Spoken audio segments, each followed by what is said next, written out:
Microfone aberto. Entrevista com convidados.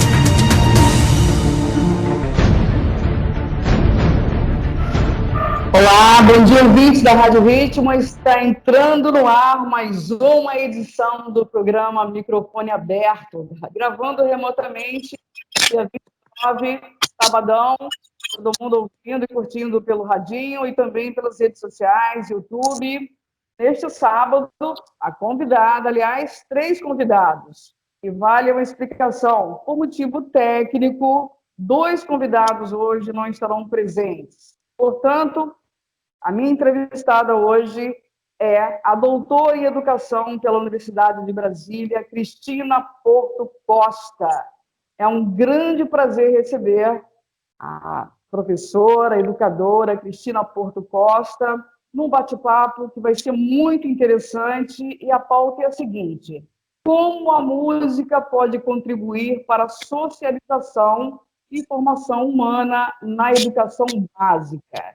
Antes, porém, de começar e apresentar e deixar minha convidada falar, que ela vai ter todo o espaço do mundo, eu preciso só abrir um parênteses aqui e dizer o seguinte: os 2 convidados também, como foi anunciado na chamada durante a semana, um querido amigo e professor de educação artística, pós-graduado em musicoterapia, José Bruno Soares, e também o músico e educador, o Beto Jobim.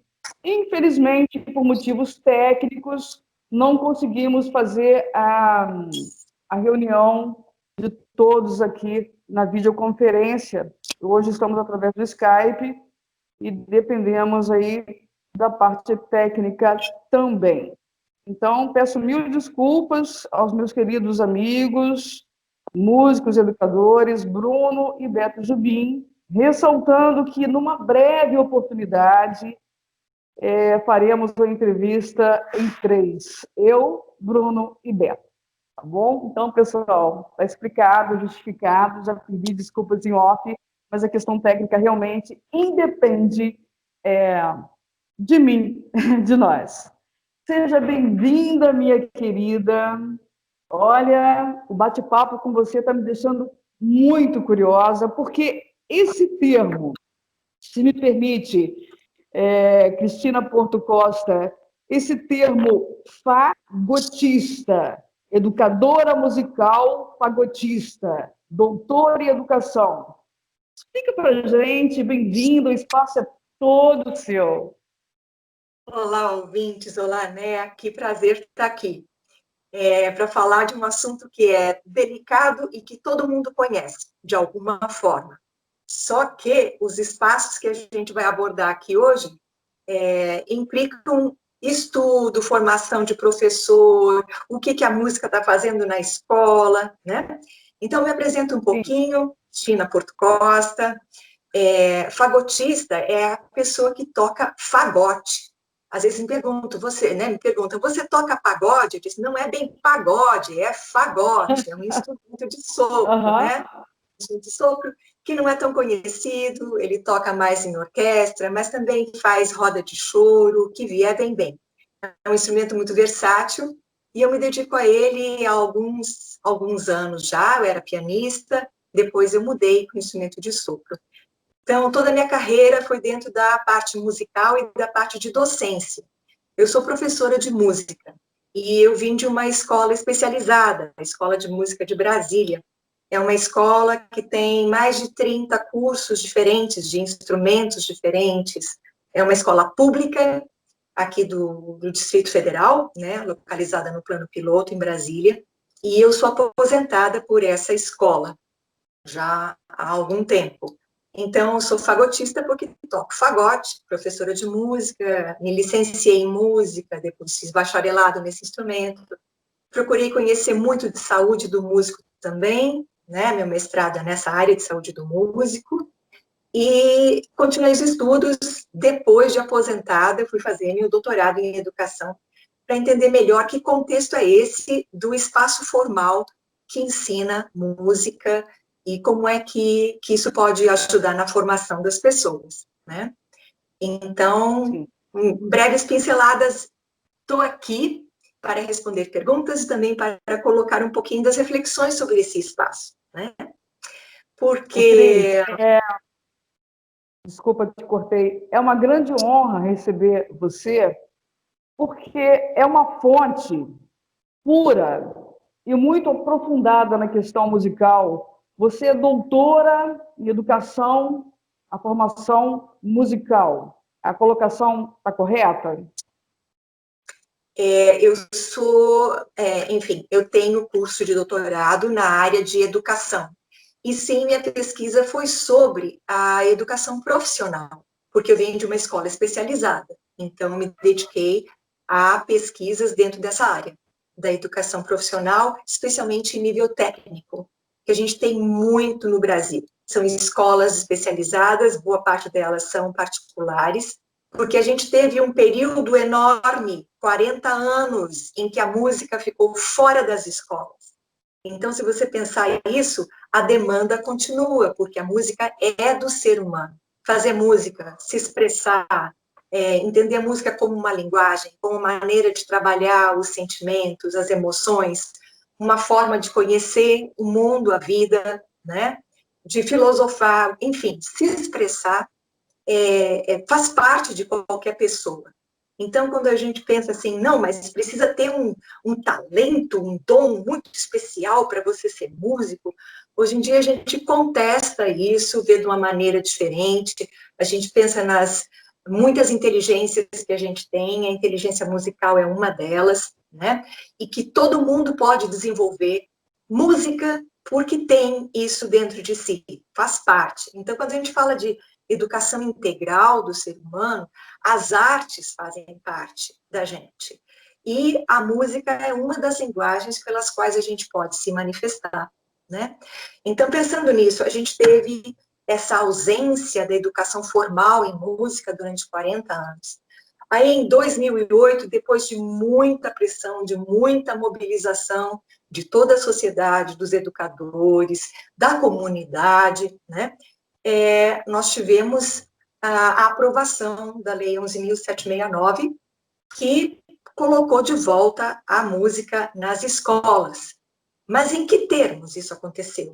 A gente não tinha professores suficientes para salas de aula, foi colocada pela legislação, mas na prática, até hoje, a gente está tentando fazer com que a música aconteça dentro das escolas. E se a gente pensar nesse contexto que nós estamos vivendo, as demandas são outras. Então, o que a gente tinha de realidade está, como sempre, em toda a realidade, em mudança, em modificação. Então, a gente está sendo muito solicitado em questão de uso de tecnologias. Como é que a gente vai usar isso na educação básica, nas escolas especializadas que se dedicam ao ensino de instrumento? Olha, o professor está sendo super solicitado de uma forma como a gente nunca pensou antes, em função desse contexto de pandemia. Então, não é só a escola, mas toda a educação formal que está sendo questionada e se reavaliando e se recolocando para poder dar conta da nossa realidade. Correto. Ô, Cris, para começar, para quem não é músico, a maioria das pessoas gostam de música, mas não tem o conhecimento lógico que você tem, como entender a importância da música na socialização e na formação humana? Porque uma coisa é a gente ouvir música no rádio, a gente ouvir na TV, a gente ir ao teatro, e outra coisa é a gente trazer essa música para um cotidiano na formação humana. Parece uma coisa distante, pelo menos para quem é leigo, né? Como juntar isso e como criar uma metodologia, se é possível responder essa pergunta. Na verdade, a gente tem um fórum maravilhoso, cheio de gente pensando essas questões que você está trazendo para a gente.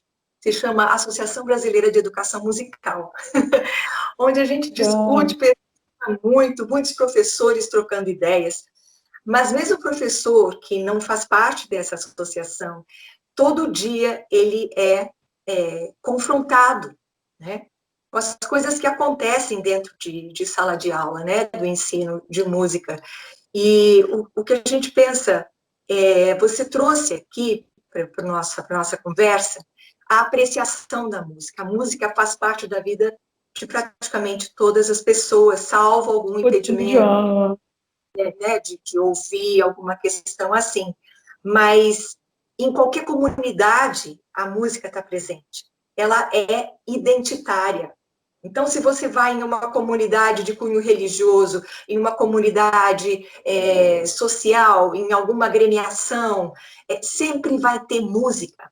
As bandas, né, a gente chama as bandas do interior, os corais, né, de agremiações, de sociedades filantrópicas, enfim, a música tem um caráter presente muito forte de coletividade, de coletividade. Isso. Por que eu Ela faça atrai as pessoas. muito, por mais que eu esteja sozinha estudando meu instrumento, eu sempre penso, eu vou tocar para alguém, eu componho para alguém me ouvir, ou com a intenção de me expressar para uma comunidade, né? Então, a questão coletiva na música, ela é muito presente. Então, você traz o tópico socialização. Ora, na medida em que eu experimento junto com os meus colegas, junto com, né, com os alunos, seja numa situação formal de aprendizagem da linguagem musical, né, para que eu tenha mais critérios de apreciação, para que eu possa escolher melhor o que eu estou ouvindo, não para impor nenhum modelo, nenhuma música é superior, não é essa a questão, de jeito nenhum. A música que eu vivencio, ela tem um sentido. Se eu tenho esse sentido vivencial, se eu tenho esse sentido afetivo, ela tem um significado muito importante para mim. E isso precisa ser contemporizado, isso precisa ser levado em conta. Então, se eu vou para uma sala de aula, eu não vou impor um repertório, eu não vou impor valores, eu preciso conhecer os valores daquela coletividade, né? Então, a socialização está muito presente, realmente, no fazer musical, porque ele tem esse aspecto coletivo muito presente. Mas a música traz outros aportes também. Ela traz a questão do raciocínio lógico, ela é muito perto da matemática, ela trabalha as questões de criatividade, né? Você reorganizar os sons, você ouvir o seu cenário todo, né? O seu soundscape, que a gente fala, né? Como é que os sons se comportam na minha vida, né? Eu estou aqui, de repente tem passarinho cantando, tem uma moto trazendo delivery para o vizinho. São ritmos, né? Ritmos. O coração, a gente está envolto, né? Está imerso em som. E esse som, então, faz parte da vida da gente. Por isso que a gente fala, é um tipo de conhecer o mundo por meio dos sons. Então, na medida em que eu organizo esses sons, eu posso compor coletivamente, eu posso criar a minha própria música, expressar, seja por meio de uma letra, as palavras têm a sua sonoridade, as diferentes línguas, diferentes idiomas têm as suas sonoridades, né? A linguagem musical tem todo um código, um aspecto formal, que se eu conheço melhor, eu posso utilizar em meu benefício, em benefício das coisas que eu quero criar, das coisas que eu quero expressar, dos sentimentos que eu tenho também. Então, nesse momento que a gente fala muito de pandemia, a gente também está falando muito de saúde mental. E a gente tinha um convidado maravilhoso para essa nossa conversa aqui, que é musicoterapeuta, ia poder aprofundar isso. Eu vou lastimar aqui a ausência dos colegas, realmente, porque ia ser muito rico. E o Beto. Então. É verdade. Fazer o possível para dividir aqui, né? E você falou de pedagogias, a gente tem muitas abordagens pedagógicas sobre como fazer o ensino de música dentro desse espaço mais formal que é a escola. Mas o que eu gostaria de colocar é que a escola não é detentora de um saber incrível. Esse saber, ele está em toda a sociedade, e é isso que a gente precisa ouvir. A bagagem de cada aluno que chega. Eu trabalhei no ensino médio não faz muito tempo, dentro do Instituto Federal. Eu fiz um concurso, voltei para o Instituto Federal, e e fui lotada numa cidade satélite aqui de Brasília, né? A gente chama, enfim, uma outra região administrativa, é a cidade estrutural, e uma experiência riquíssima, porque eu trabalhei com ensino médio. Então, eu saí de uma escola altamente especializada, onde eu ensinava fagote, mesmo que de maneira coletiva, era um instrumento, as pessoas queriam aprender aquele instrumento, e fui para dentro de sala do ensino médio, trabalhar com artes, onde a música é uma das linguagens que você trabalha. Então, você vê assim, por mais que a música tenha essa característica, né, você vai, de especificidade, você vai para uma instituição que, de repente, pede para você que você seja generalista outra vez. Ou seja, que você trabalhe teatro, né, cênicas, dança. Cada uma dessas linguagens precisa de um profissional que realmente domine, né, os seus códigos, as suas práticas, as suas pedagogias, né? E então, dentro da cidade estrutural, o que eu tive de contato, assim, era uma comunidade riquíssima, formada por pessoas de todas as regiões do país, o que é característica aqui de Brasília, né? A gente é um grande cadinho, onde vem muitas pessoas, né? E uma cidade de baixíssimos recursos de infraestrutura e de renda também. É uma das regiões mais pobres do Distrito Federal. No entanto, o grafite era extremamente presente, o hip hop era incrível, é incrível, a música gospel, enfim, carimbó, mil expressões de dança que realmente são constituídas pelas pessoas que habitam, né, essa região da estrutural, que cultivam e que fazem agremiações para continuar passando pela oralidade essa bagagem toda. Ora, uma escola que se coloca nessa comunidade, ela precisa ouvir a comunidade e trazer toda essa bagagem para trabalhar a linguagem, no caso, a musical. Sim, sem dúvida. Ô, Cris, cortando você um pouquinho, meu papel aqui é cortar e perguntar, e o senhor é explicar, então me perdoe pelos cortes, mas, então, você está falando direto de Brasília, Distrito Federal, e nós aqui no sudeste do estado do Rio, tal, noroeste fluminense, nós temos a sensação de que Brasília é só riqueza, né? Porque, afinal de contas, o Palácio do Planalto e todos os setores aí da grande política estão representados. Mas você tocou num ponto que, geograficamente, socialmente, é importante ressaltar. Brasília tem também comunidades carentes, não é isso? E você está falando desse projeto dentro dessa comunidade. Gente, Brasília faz parte do Brasil. Brasília faz parte do Brasil. Não é uma ilha da fantasia. Pode ser em termos políticos, eu não vou adentrar esse campo aqui, passando por um período extremamente delicado e terrível, terrível realmente. A gente tem contrastes de renda imensos, né? E a forma como as escolas lidam com isso, nós temos sim, é óbvio, as escolas públicas em que os alunos vão para ter direito à merenda, para ter o que comer. Essa é Brasília. Então, já aconteceu muitas vezes, antigamente, não é? Quando era possível viajar, eu sou gaúcha, voltava para o sul para rever minha família, e quando eu dizia eu moro em Brasília, a gente via as pessoas olharem de um jeito estranho. Nossa, Brasília, aquela terra de corrupção, aquela coisa. Gente, Brasília é uma cidade como as outras, e a gente passa por perrengue como todas as outras, e tem realmente um distanciamento muito grande, né, de renda, e a realidade de contraste está presente, sim, no nosso cotidiano. Eu trabalhei nessa escola especializada, Escola de Música de Brasília, e eu atendia gente que vinha de bicicleta do entorno para ter aula às 8 da manhã, sair às 4 de casa, para, né, o transporte público, gente, todas as questões que se apresentam no restante do país, estão presentes aqui nesse pedacinho de terra também. Então, esse ponto aí não dá para a gente deixar de ressaltar. A diferença de classes ela está em todos os pontos do Brasil, inclusive no Distrito Federal, em Brasília.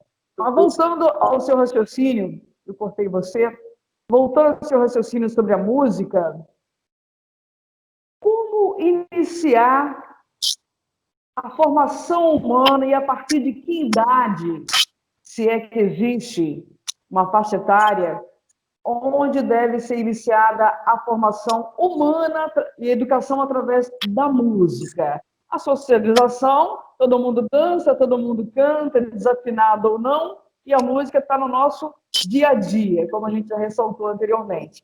Mas exatamente essa questão da formação através da educação, formação humana, não? São coisas muito ligadas, se complementam, humano, educação, educação humana, enfim. Gente, eu não vou entrar na questão do processo civilizatório aqui, né? Mas humano todos Claro. estamos, né?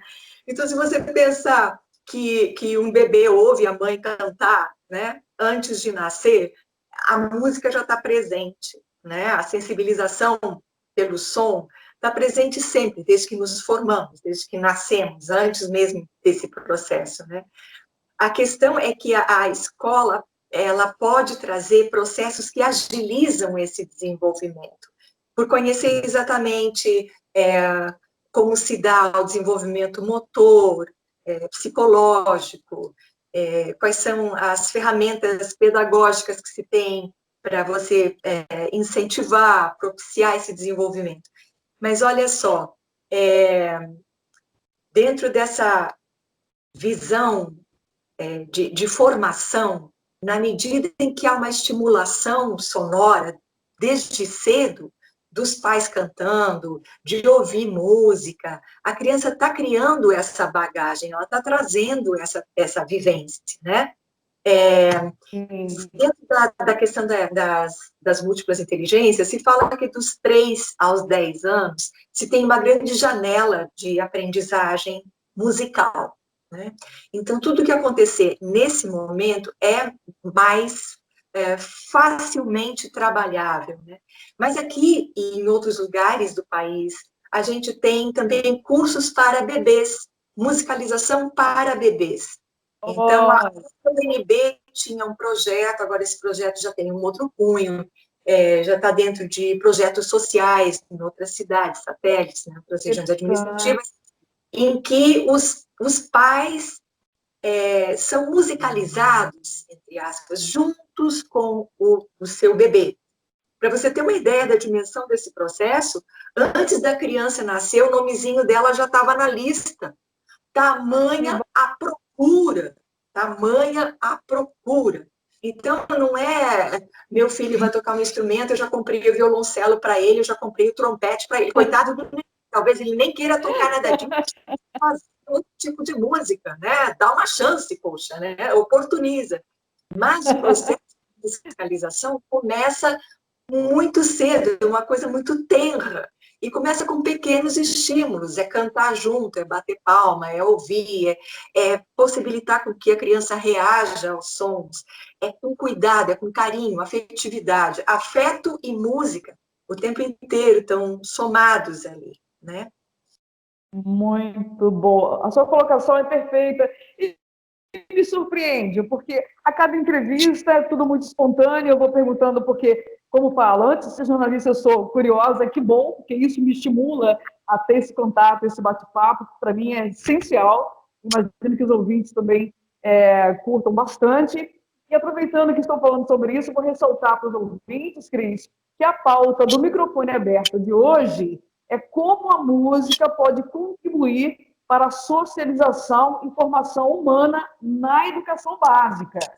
Né? E hoje, pessoal, quem ligou o radinho agora, não pegou a entrevista no começo, hoje a minha convidada é direto de Brasília, ela é gaúcha, é a doutora Cristina Porto Costa, ela é fagotista, não é pagode, é fagotista. Então, ela é educadora musical, fagotista, doutora em educação pela Universidade de Brasília.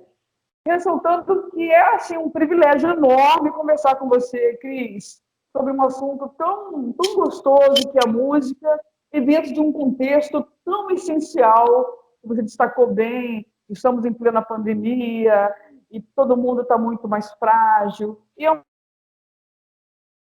e que traz possibilidades de como educar desde o bebê, que é o que mais me surpreendeu, através da música. Conta para gente um pouco mais sobre esse processo. Como foi desenvolvido, a partir de quando? Bom, eu não sei se eu peguei bem a sua questão. Você quer saber como a escola pode colaborar com a formação, é, como Sim, é que a educação musical dentro da escola pode favorecer o desenvolvimento humano? sim, Algo a nossa pauta, é isso aí, a nossa pauta, como a música pode contribuir para a socialização e formação humana na educação básica. Aí eu te fiz uma pergunta a partir da faixa etária, que uma criança deve ser iniciada, né, através da música na educação. E você trouxe aí uma grande surpresa, pelo menos para mim, e de bebê até a barriga da mamãe, através da música, a criança já começa a ter, enfim, a ser despertada através dos sons e do ritmo, não é isso? correto. A questão é o que a educação musical propicia, no fim das contas. Porque Sim, vivências musicais nós temos em espaços diferentes, né? Não precisa ser dentro da escola, mas a escola, ela potencializa. E também não é só a questão de trabalhar os códigos musicais. O código musical é uma decorrência das práticas que vêm antes. Ou seja, essa sim, sensibilização de você ouvir cuidadosamente, de você apreciar os diferentes tipos de música, de você interagir por intermédio do som com outras pessoas, de compor, enfim, pequenos pedaços de obras, improvisar junto com as demais crianças, né? É muito prazeroso, é uma forma de se expressar, e é uma forma também de conhecer os seus potenciais, os seus limites, o que você gosta, não gosta, o que você acha interessante, ou as suas preferências de timbre, quais são os sons que lhes são mais caros, né? Tem gente que gosta de sons mais metálicos, outros que são sons mais, enfim, mais quentes, mas enfim, outras características, né, que a gente pode ver. Timbre é o tipo de cor que cada fonte sonora propicia, né? Então, a questão é que a música, ela acontece em diferentes espaços e a escola pode incentivar a criatividade de cada um. E é isso que a gente pensa. Nós temos, por exemplo, a música do círculo, onde você trabalha os improvisos coletivos, onde não tem certo ou errado, né? Você tem uma estimulação sim. num ambiente onde os sons que você produz criam um sentido na interação. Por isso, o aspecto colaborativo da música é muito forte. E também a questão da pessoa que é mais tímida, que não consegue se expressar verbalmente, muitas vezes ela se expressa por intermédio da música, né? A música. Eu tive realmente, aqui me veio uma lembrança muito forte de um aluno do ensino médio que tinha algumas questões de disciplina, de comportamento, era muito agitado, muito isso, enfim. Um lindo dia ele chega e diz assim: professora, eu não consigo ficar quieto, mas quando eu estou assim, eu tenho a minha playlist, quer conhecer minha playlist? E eu fui conhecer a playlist do realmente. E ele colocava um rock pauleiro e não sei o que e tal. Era o jeito dele lidar com as próprias emoções, né? Aham.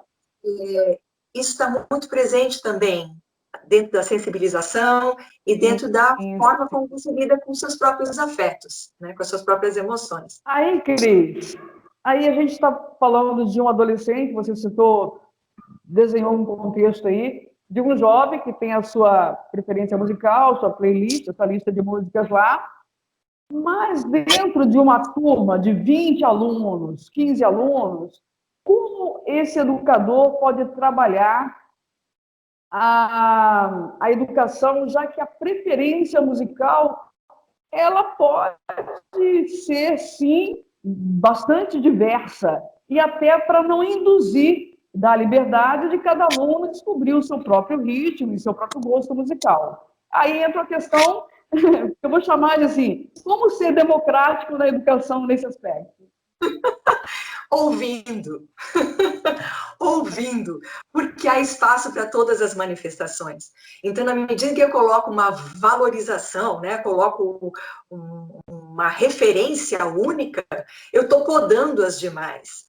O que eu, dentro de sala de aula, né, tinha gente que adorava o hip hop, tinha aqueles jogos todos, e tinha gente que não gostava de jeito nenhum. Tem gente que gosta de sertanejo, os outros caem em cima, não sertanejo não, e aí vai. Mas você vê o que esses núcleos trazem, né? A diversidade na qual a gente está imerso, e na medida em que você vai ouvindo, e vai questionando, e vai criando referenciais, realmente os alunos vão aprendendo a ouvir, né? Aprendendo a ouvir nesse sentido de criar critérios. Essa peça, ela se repete o tempo inteiro, e não sai disso.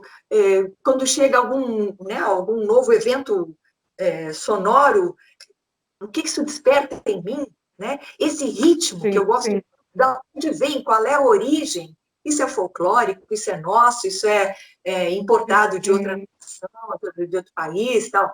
Então, o senso crítico também se desenvolve na medida em que a apreciação musical ela é construída.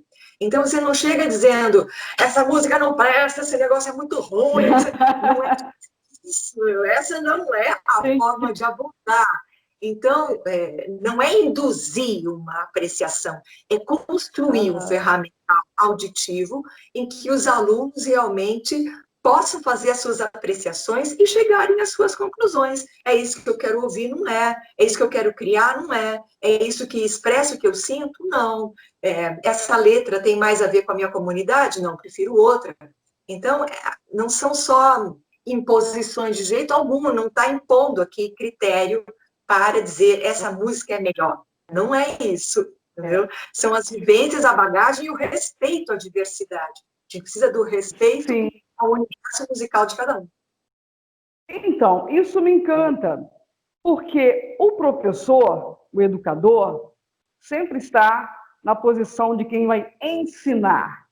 Mas aprender ensinando, eu acho que é o grande barato, né? Você aprender como educador, ter a humildade de observar o aluno e como pessoa que trabalha com a música, educadora que trabalha com a música, essa sensibilidade tem que ser um pouco mais avançada, porque senão você acaba impondo um ritmo para uma turma, e aí não é legal, né? A questão cultural é diversa, é muito importante. A gente tem esse entendimento que o professor não é o que detém o conhecimento. Ainda mais dentro desse nosso cenário imenso, quem hoje detém conhecimento? Né? As grandes plataformas. As grandes plataformas. Sim. A gente vai lá e consulta. Então, muitas vezes, o professor não está... ainda não sabe lidar com essa questão, né? Não se é mais centro, você é um facilitador de um processo, né? O processo ensino-aprendizagem. É isso que você está trazendo. E a gente aprende ensinando, sim, o que me traz uma questão. Como professora de instrumento, né? Eu comecei a ensinar meu instrumento de maneira coletiva e foi uma das melhores experiências que eu tive como docente. Porque, em vez de ensinar daquela forma mais artesanal, né? O mestre que passa para o seu aprendiz, A gente tem muito disso ainda dentro do universo do ensino instrumental. Quando você tem uma classe coletiva, mesmo com um instrumento como o que eu toco, que não é um violão, não dá para ficar carregando para lá para cá, você tem que montar e desmontar um instrumento, você fica com quase 2 metros quando carrega o instrumento junto com você, então é cheio de cuidados. No coletivo, quando o professor não tem a resposta, muitas vezes o colega tem. É impressionante, porque a forma de Sim. aprender se dá permeada por esse coletivo. Então, a classe aprende, a classe ensina. É muito, muito bonito, muito gostoso. Então, ela é realmente colaborativa. O ensino de música colaborativo é extremamente funcional, ele realmente traz excelentes resultados. Muito bacana. A questão da socialização, da interação entre todos num ambiente de educação. E o Muito, resultado. muito. E o resultado. Então, Cris, se a gente partir de uma educação tradicional, do velho quadro de giz, que é sempre fundamental, como equilibrar um professor que está nos ouvindo agora e que está gostando muito da entrevista e gostaria de colocar em prática, começar a colocar em prática essa questão da música na formação humana, na educação básica. Como você poderia ajudar, em poucas palavras, esse professor a equilibrar a educação tradicional com essa educação através da música? Eu sei que, em poucas palavras, é difícil, mas só para a gente puxar um fio. Eu entendo, né?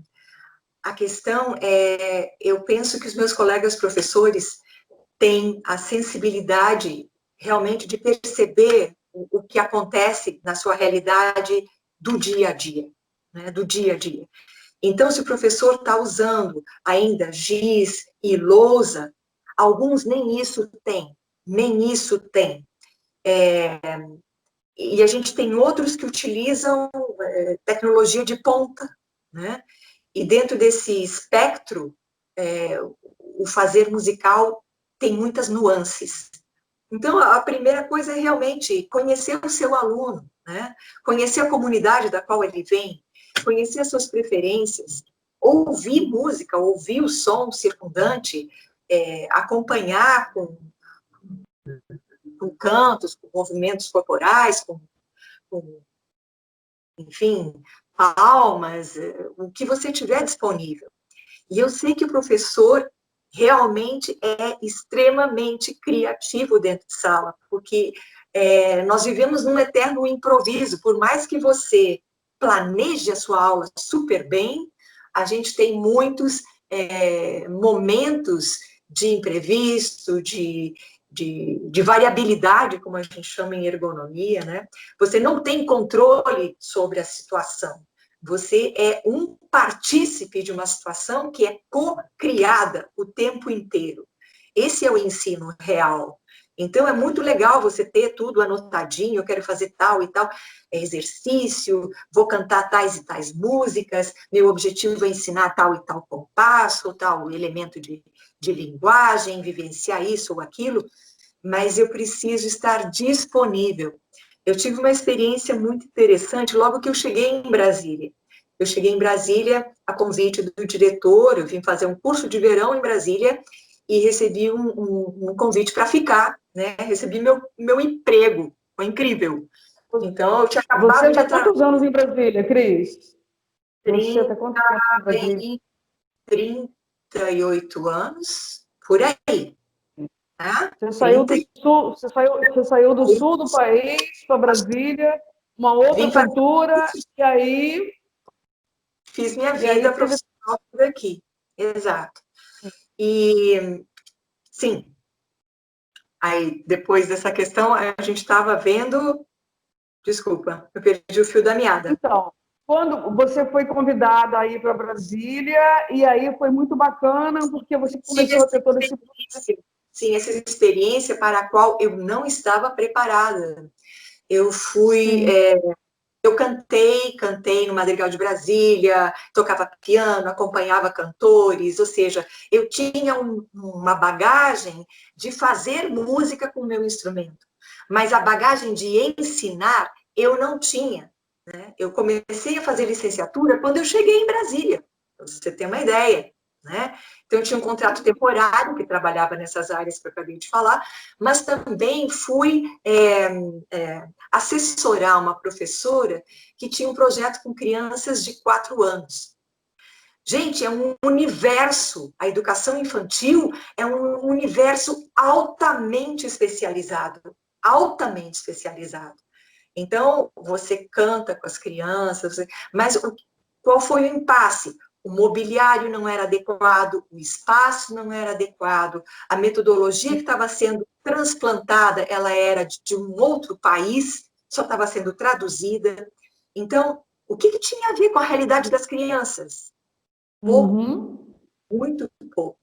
E é isso que a gente procura estar atenta, para que a realidade das crianças seja trazida e valorizada e entendida, para que você seja o ponto de partida, entendeu? Seja o ponto de partida. E não que você corte, essa realidade não vale nada.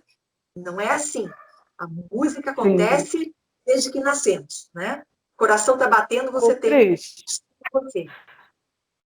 Você traz essa questão aí de maneira muito, muito sensível e muito clara do educador aprendendo com seus alunos, o que é muito bonito e é uma característica de educadores que estão super avançados nessa questão, nesse olhar, aprender, ensinar aprendendo como troca. Quando você fala de ter cuidado com a cultura, respeitar a cultura local, não trazer uma imposição do professor, trazendo aquela, não, é isso aqui, é para hoje e tal, porque a gente tem uma ideia e uma imagem, às vezes, lá atrás, de um professor meio impositivo demais.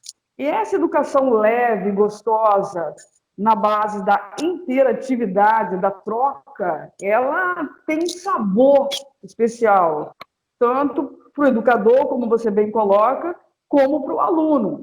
Mas eu queria trazer à tona aqui uma questão: estamos em plena era digital.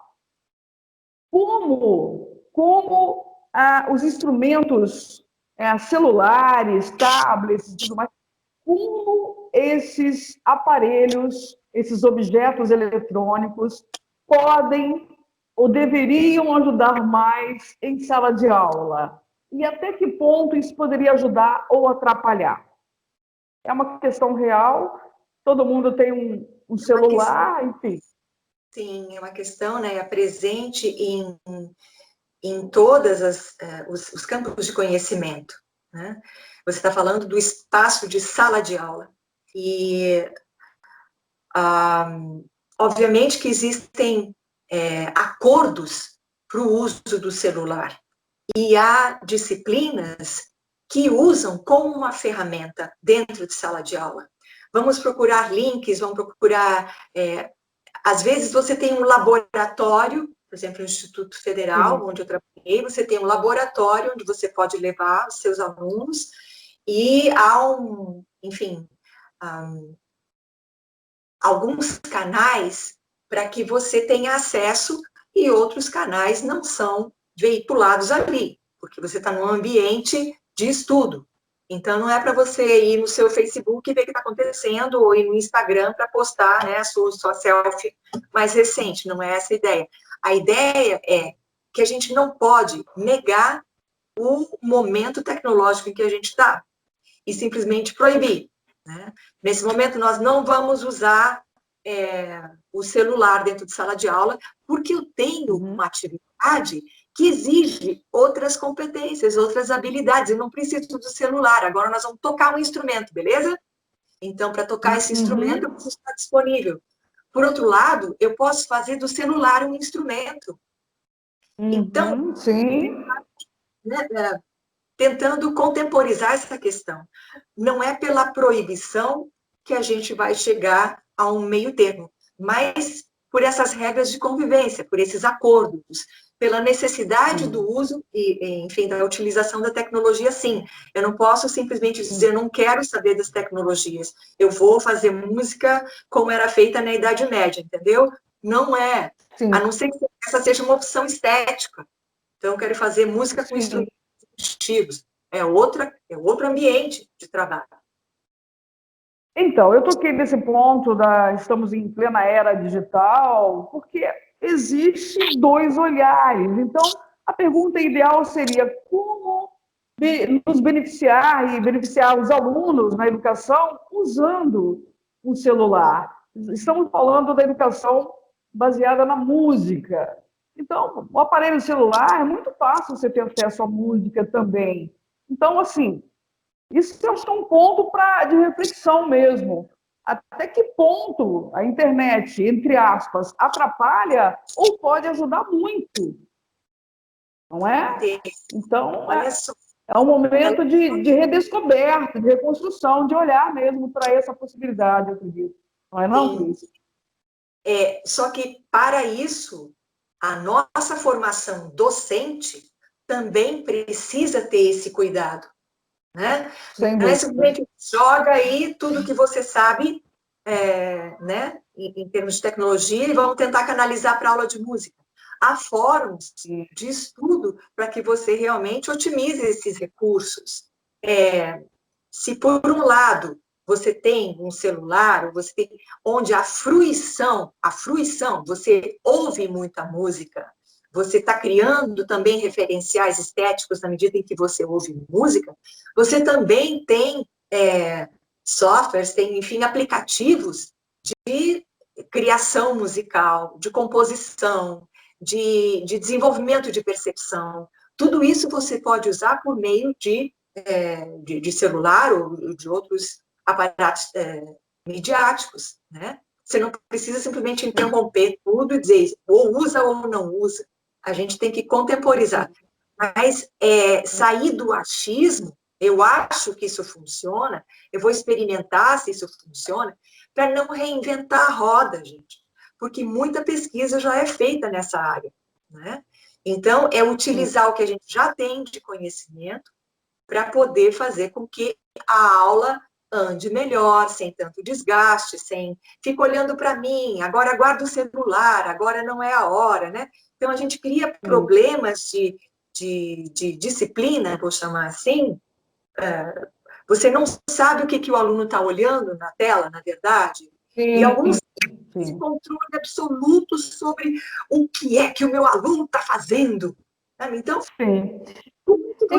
mas assim, é um assunto muito interessante para ser repetido, mas também é muito claro observar que há necessidade de toda uma formação, uma reestrutura por parte da educação num todo, para que esse professor esteja preparado e que exista uma metodologia, uma forma correta de não se padronizar, mas por etapas, porque senão também, como você falou aí, você não sabe o que o aluno está vendo em sala de aula, e aí você perde o controle. Então, assim, é uma possibilidade de um instrumento que pode ser usado de maneira muito benéfica na educação. Ressaltando que o nosso tema é sobre a música na formação humana na educação básica. Cris, você já experimentou trazer a internet para a sala de aula na educação, na música? Sim, mas nessa base, vamos pesquisar links que tratem de tal assunto. Aí o aluno traz, aí todos ouvem, aí a gente reflete sobre o que a gente está ouvindo, que música você gosta, o aluno traz, né? Ou faz uma pequena peça musical com tais elementos, o aluno vai lá. Sim, é viável, mas é preciso que a gente pense também que, por mais que boa parte dos nossos alunos tenha celular, não significa que todos tenham. É só ver a nossa situação real de trabalho nesse momento, onde o ensino remoto está tendo grandes dificuldades né, para ser realizado, porque uma parcela significativa da população não tem acesso.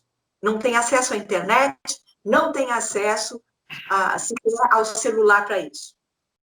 Sua colocação é oportuna demais. Mais uma vez caímos na diferença de classes, um Brasil diverso, onde pessoas têm oportunidades ou não. E, apesar de estarmos, sim, em plena era digital, não quer dizer que todo mundo tem um celular. Muito bem lembrado.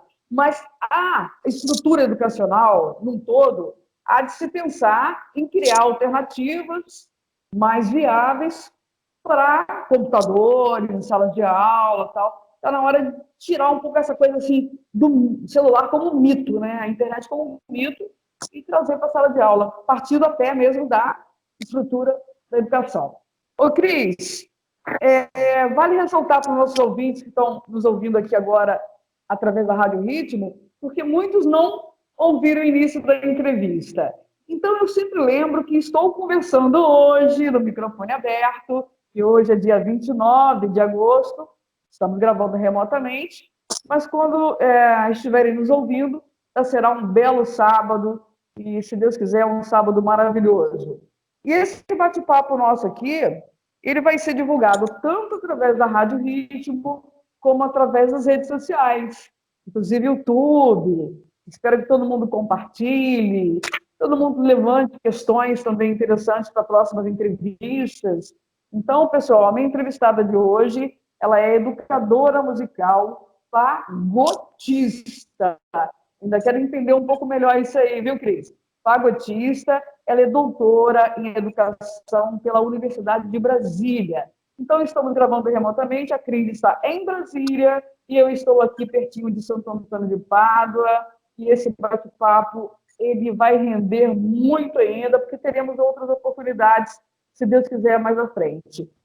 Hoje, além da Cris, os convidados também, infelizmente, por motivo técnico, não foi possível essa interação através aqui da videoconferência, o meu querido amigo, o professor Bruno, José Bruno Soares, músico e educador Beto Jubim. Está fazendo muita falta nesse bate-papo. E o Beto, ele toca flauta, ele dá aula de música, e eu queria que todo mundo tivesse presente, porque eu queria trazer um pouco essa questão, desculpa a tosse, trazer a questão da música para a cultura local, porque não dá para falar em música, Cris, aqui no município de Santo Antônio de Pádua, sem citar a importante banda centenária Lira de Arion.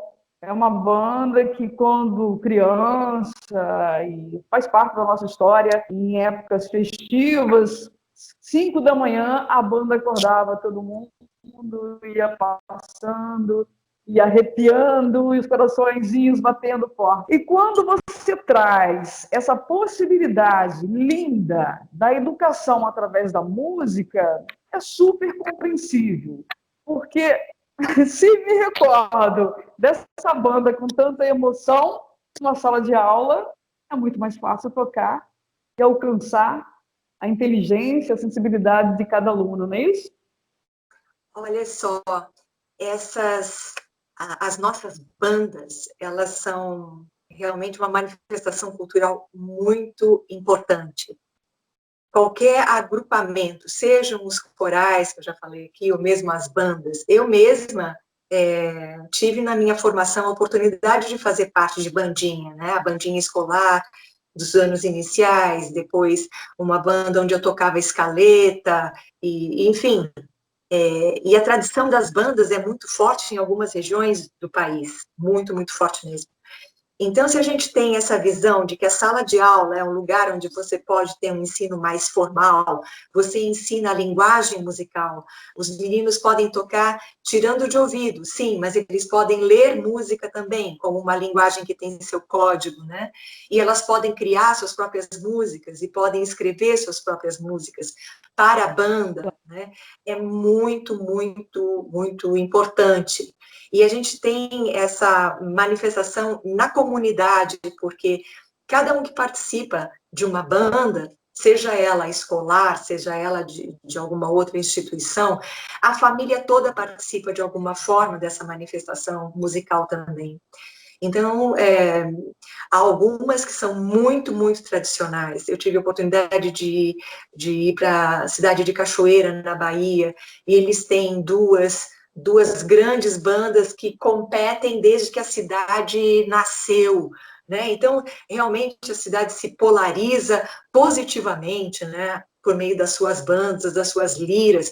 É uma tradição cultural, visceral, identitária mesmo daquela cidade. E é isso que você está trazendo, né? A Lira de Arion, então, ela tem esse papel também dentro dessa comunidade, né? E precisa ser trazido à tona mesmo a relevância desses tipos instrumentais, esses grupos instrumentais. Sim. Nós estamos num ano muito, dispensa até comentar, em plena pandemia.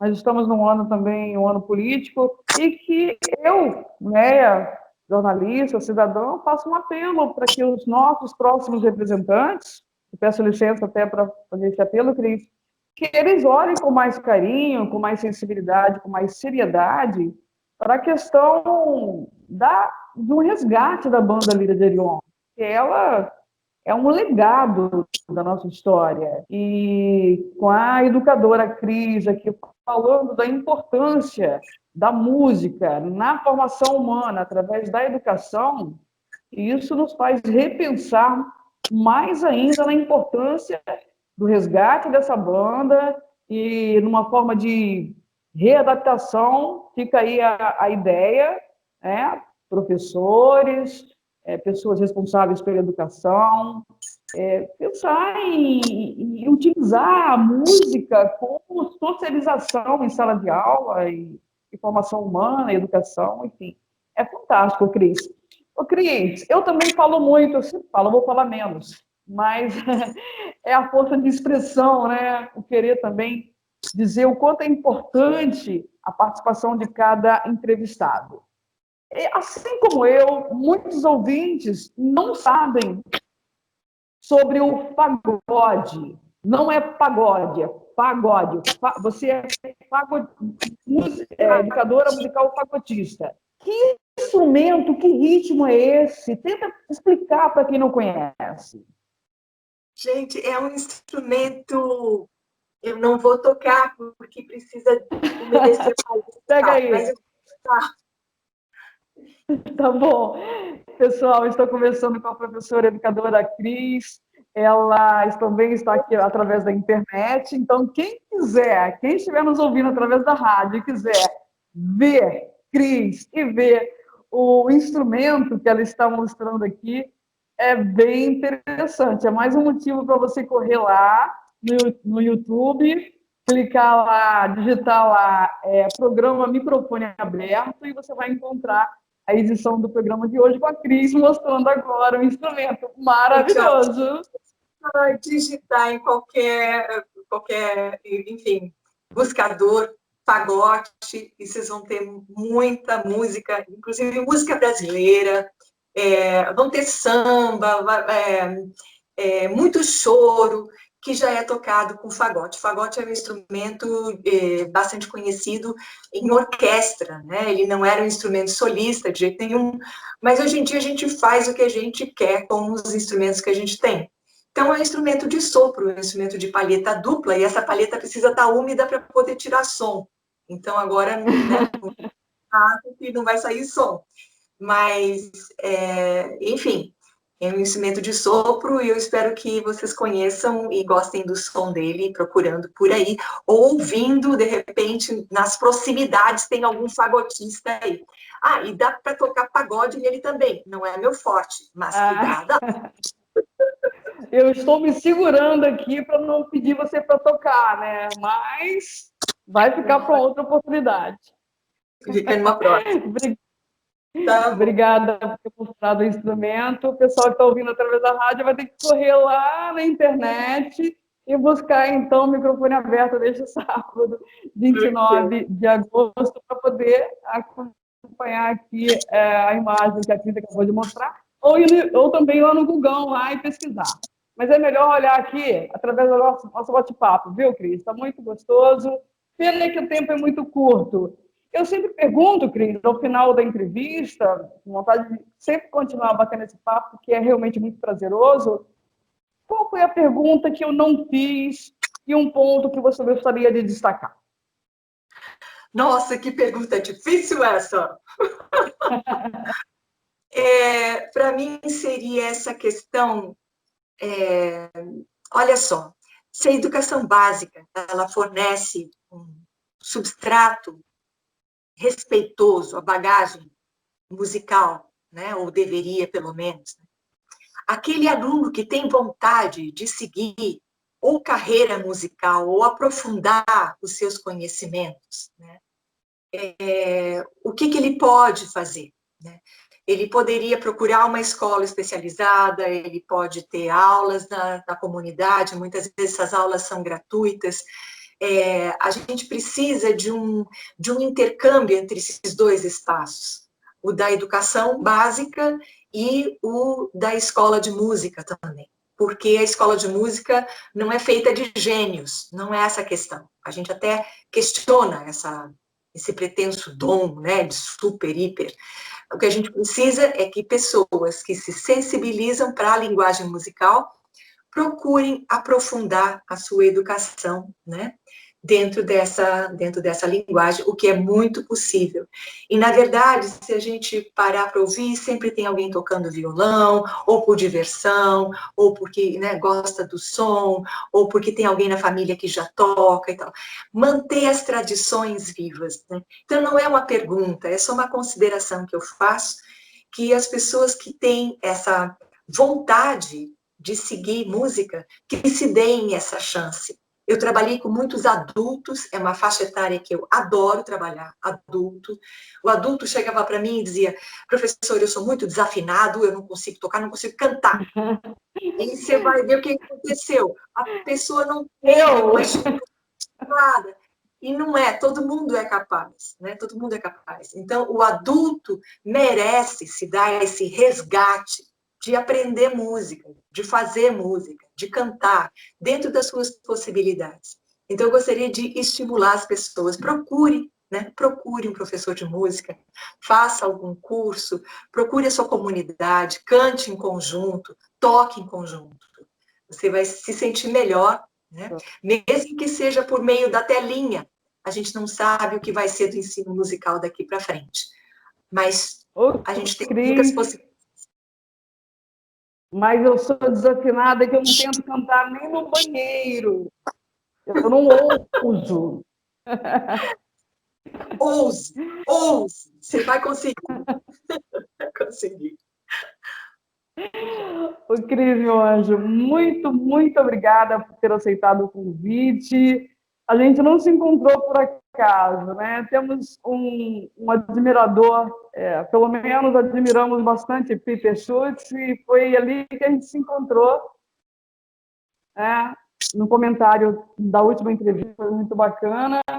E aí descobri que você é essa educadora fantástica, musical, fagotista, e conversamos e combinamos essa entrevista. Eu só lamento não ter a presença também aqui, vou ressaltar, do Bruno, José Bruno Soares, músico, meu amigo também o Beto, ele também é músico, educador. Aliás, o Beto participou da Lira de Orion, foi integrante da Lira de Orion. Então, o comentário dele seria muito importante também para detalhar aí a história da banda. Eu sei que o tempo sempre iríamos conversar muito menos, como estamos falando sobre música, eu e você, Cris, mas a participação deles seria muito importante nos complementos e tal. Mas teremos outra oportunidade. Então, eu ressalto para os ouvintes aqui que estou ainda conversando, no finalzinho da entrevista, com a doutora em Educação pela Universidade de Brasília, Cristina Porto Costa, essa simpatia, essa delicadeza em se colocar como educadora, como pessoa que também aprende com seus alunos, mostrando a possibilidade de se reinventar, inclusive na metodologia, inclusive através da internet. É um assunto que merece uma outra pauta. E a pauta de hoje, só para quem está perdendo o finalzinho da entrevista, mas corre lá na internet, vale ressaltar e compartilhe. Vai estar também no Facebook da rádio, na fanpage da rádio. A pauta é a seguinte de hoje, foi o seguinte, né, Cris? Como a música pode contribuir para a formação humana na educação básica? Cris, muito obrigada. Gente, eu quero agradecer muitíssimo, muitíssima oportunidade, o convite. Eu gostaria que os colegas estivessem aqui, porque tenho certeza que seria riquíssimo. São pessoas que têm muita vivência, especialmente na educação básica, né? O Bruno, o Breno, né? Beto, desculpa, Beto. Beto Jubim. Isso. E realmente a gente montou essa pauta juntos, porque nós pensamos em trocar ideias, né? Mas eu espero ter contribuído dentro das minhas possibilidades aqui, e realmente foi um bate-papo muito gostoso, e eu só tenho a agradecer. Ok? Olha, você não tem que agradecer nada. Quem tem que agradecer sou eu, a Rádio Ritmo, por esse conhecimento fantástico, e os ouvintes que estão muito felizes. Vale ressaltar que o Bruno e o Beto estiveram aqui por uma questão técnica. A internet nos deu aí um balezinho hoje, no mau sentido, e não conseguimos nos unir aqui através da mesma tela por Skype. Cris, um beijo grande, até a próxima. Vamos nos falando e vamos pensar numa próxima pauta já, tá bom? Tranquilo. Abraço para os ouvintes, então. E outro para você. Muito obrigada. Tchau, tchau. Pessoal, tchau, tchau, Cris. Então, encerrando por aqui o microfone aberto deste sábado, 29 de agosto. De volta no próximo sábado com uma nova pauta, com mais bate-papo, e é sempre um grande prazer estar com todos vocês. Vale ressaltar que quem perdeu a entrevista pela rádio pode e deve acompanhar através da internet, porque estamos com um canal no YouTube, pessoal. No YouTube, no Facebook. Então, você vai achar aí a nossa entrevista em todos os lugares. Não tem motivo para se lamentar. Beijo, até a próxima. Tchau.